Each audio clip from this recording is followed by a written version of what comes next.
జీవితం ఇది. మనిషి పుట్టినందుకు ఏదో ఒకటి సాధించాలి, ఏదో చేయాలి, ఏం చేసినా బాగుండాలి అని అందరూ అంటుంటారు. కానీ ఎవరు ఏం చేయలేక వెనక్కి తిరిగి చూసుకుంటే అక్కడ ఏమీ ఉండదు. సాధించాలని కొందరు అనుకుంటే ఖచ్చితంగా సాధించాలని ఇంకొందరు అంటుంటారు. కానీ నిజానికి ఇది నేను మాత్రమే సాధించగలను అనే పదం అందరిలో కొందరికే పరిమితం. ఆ అందరిలో నేను ఒక్కడినే.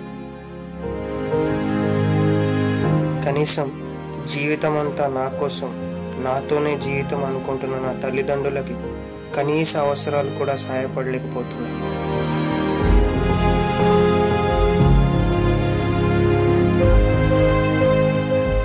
నాకిప్పుడు 22 సంవత్సరాలు.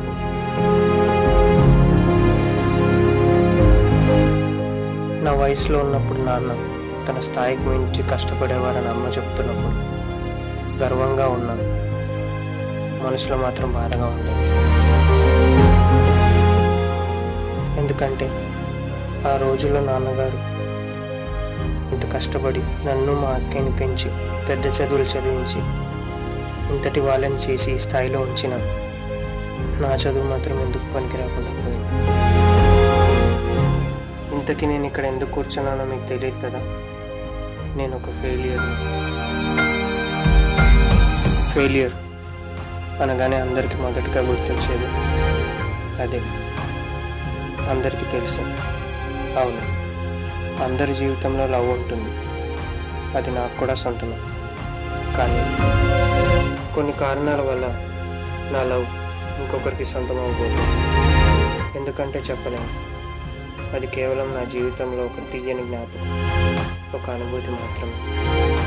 నా మొదటి ఫెయిలియర్ లవ్ అయితే నా రెండో ఫెయిలియర్ లైఫ్.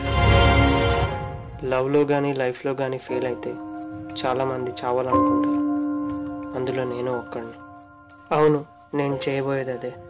చనిపోయే ముందు నా జీవితంలో జరిగిన కొన్ని జ్ఞాపకాలు మీతో పంచుకుందామని ఇక్కడికి వచ్చాను. ఈ అందమైన జీవితంలో నాకు నాపై విరక్తి వచ్చింది. Sorry ma'am and dad, I quitting of my life and thank you for giving me life as your son. Sorry mom and dad and my friends.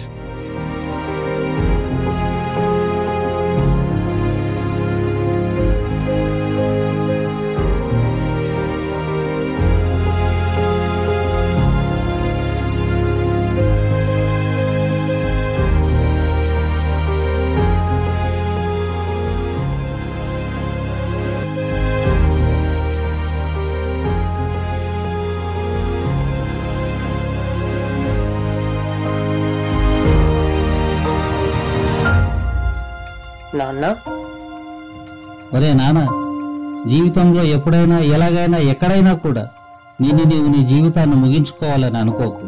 అలా అనుకున్న క్షణంలో వెళ్ళి నీ అమ్మను అడుగు, తాను నిన్ను ఆరంభించడానికి ఎంత కష్టపడిందో. నాన్న,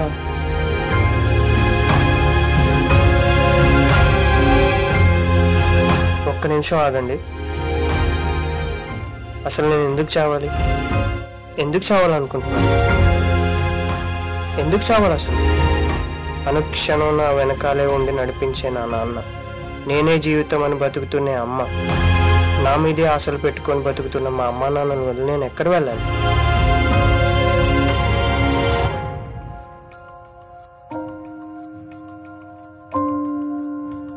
ఆ క్షణం వరకు ఒక్కో క్షణం ఒక్కో నరకంలా ఉన్నా నాన్న అన్న మాటలు గుర్తుకు రాగానే స్వర్గంలో అనిపించింది.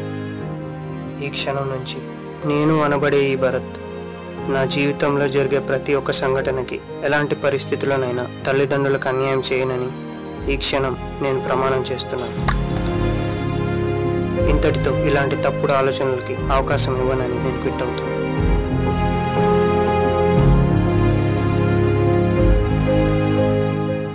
అమ్మా, నాన్న, మీరు నా జీవితంలోకి వచ్చి ఈ రోజుకి 22 సంవత్సరాలు గడిచిపోయింది.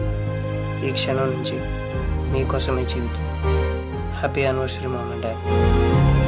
ఇట్లు ప్రేమతో మీ భరత్.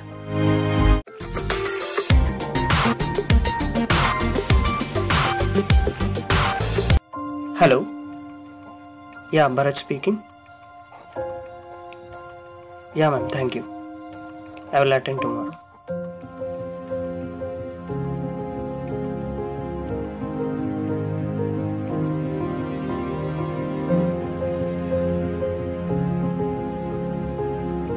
నువ్వు బాధలో ఉన్నావంటే నీకు సమస్యలున్నాయని కాదు, వాటిని ఎదుర్కోగల శక్తి సామర్థ్యాలు నీకు లేవని. ఒక్క క్షణం ఆలోచించి వాటిని ఎదుర్కోవడానికి ప్రయత్నించు. ఆ తర్వాత నీకు నువ్వే అర్థమవుతావు, అందరిలో ఒకటివవుతావు. ఇట్లు మీ హరీష్ కన్నయ్య గారి